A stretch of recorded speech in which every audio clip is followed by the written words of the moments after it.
aí a gente tem as imagens, né? Por que a gente tem essas imagens? Porque essas imagens elas vão nos dar o grau de distensão entre grau 1, grau 2 e grau 3, ou primeiro, segundo e terceiro grau.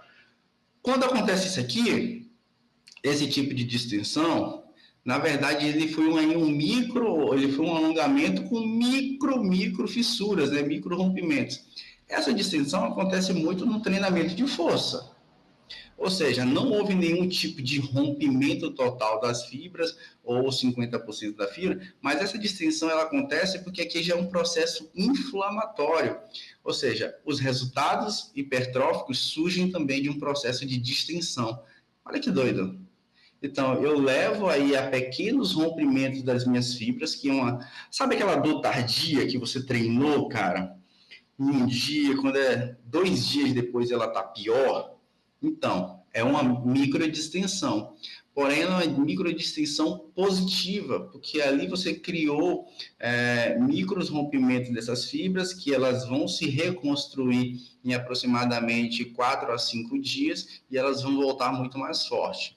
Quando é uma distensão de segundo grau, aí ela já é um processo já chegando para quase patológico. Ela é uma distensão que ela tem aproximadamente de 40% a 60% das fibras lesionadas. Na maioria das vezes, ela não é mais um processo de recuperação sozinha, ela não é um processo de recuperação individual, ela não se regenera sozinha, ela precisa sim de um processo de intervenção cirúrgica. Já o grau 3 é quando há um rompimento completo das fibras musculares. Nesse caso, sim, nesse caso é um outro processo que precisa totalmente de invasão cirúrgica para poder haver essa reconstrução de fibras. E essas fibras, depois que elas são rompidas, elas jamais voltarão a serem iguais, normais. Porque como houve um rompimento desses filamentos, esses filamentos eles não conseguem ter em um pequeno tempo, né, um curto espaço de tempo, uma regeneração completa. Aqui é um processo de intervenção cirúrgica. Então fica muito claro. Acontece muito distensão em panturrilha, acontece muito distensão em posterior de coxa. Por quê? Primeiro, panturrilha, você precisa de um impulso muito rápido para uma corrida. Distensão de coxa, posterior de coxa, porque você necessita fazer o processo de frenagem, você precisa brecar o movimento, a velocidade, para que você consiga reduzir e parar. E também posterior de coxa, às vezes aquele deslocamento muito rápido e viradas laterais que acometem também a um rompimento ou uma distensão muscular. Então, quantas vezes vocês já viram aí jogador de futebol correr e puf, para, coloca a mão na coxa. Na coxa não, na parte de trás da coxa. Distensão muscular na região de posterior da coxa. E aí a gente vai falar o que é comum também, que são entorse. Muita gente confunde o entorse com luxação. Então, entorse é uma coisa diferente, luxação é um outro ponto de lesões. O que são os entorses, né?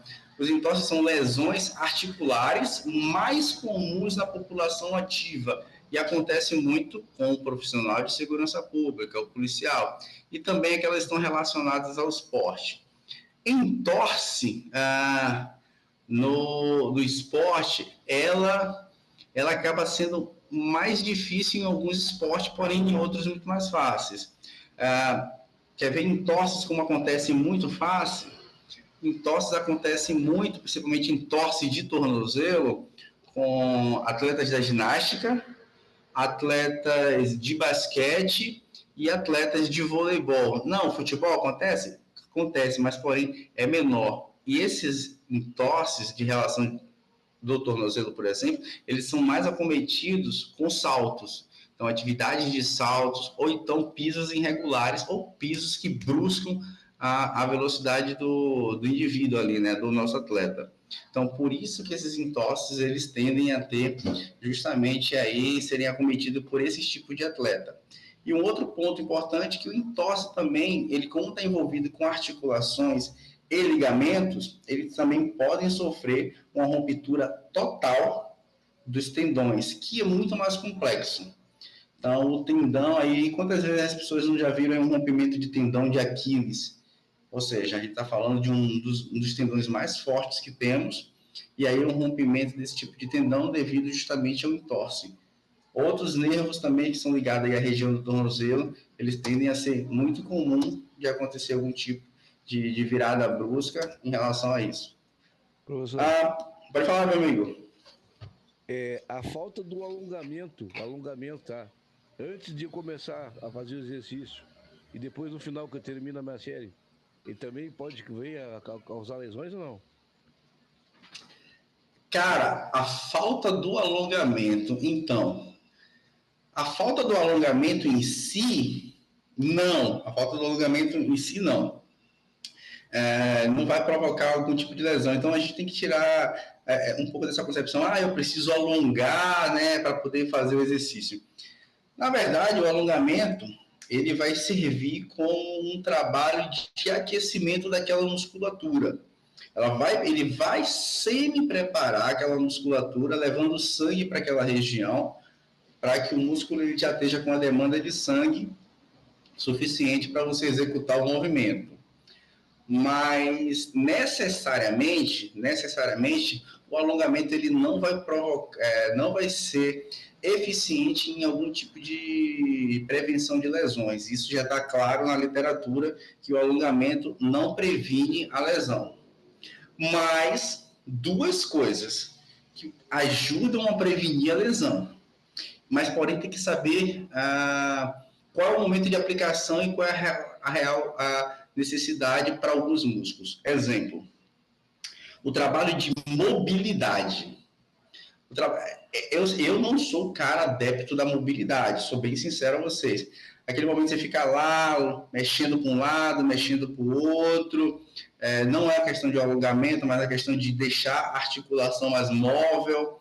Isso é bacana. Isso já vem mostrando que evita algum tipo de lesão. E o outro trabalho, cara, é o trabalho que a gente chama de flexibilidade. Uma coisa é alongamento, outra coisa é flexibilidade. Qual é a diferença disso? O alongamento é isso aqui, ó. É alongar a musculatura por, sei lá, 10, 15, até 1 minuto é chamado de alongamento. Porque você alongou o músculo e permaneceu ele lá em estado estático.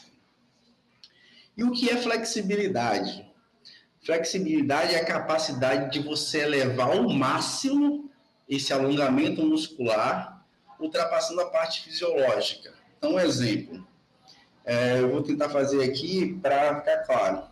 Quando eu abro o meu braço aqui agora e permaneço ele aberto, eu estou alongando o meu peitoral, ok? Tudo bem.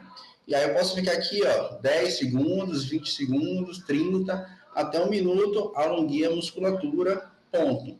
Mas o que é o trabalho de flexibilidade? É quando eu alongo e faço ainda mais, vou forçando,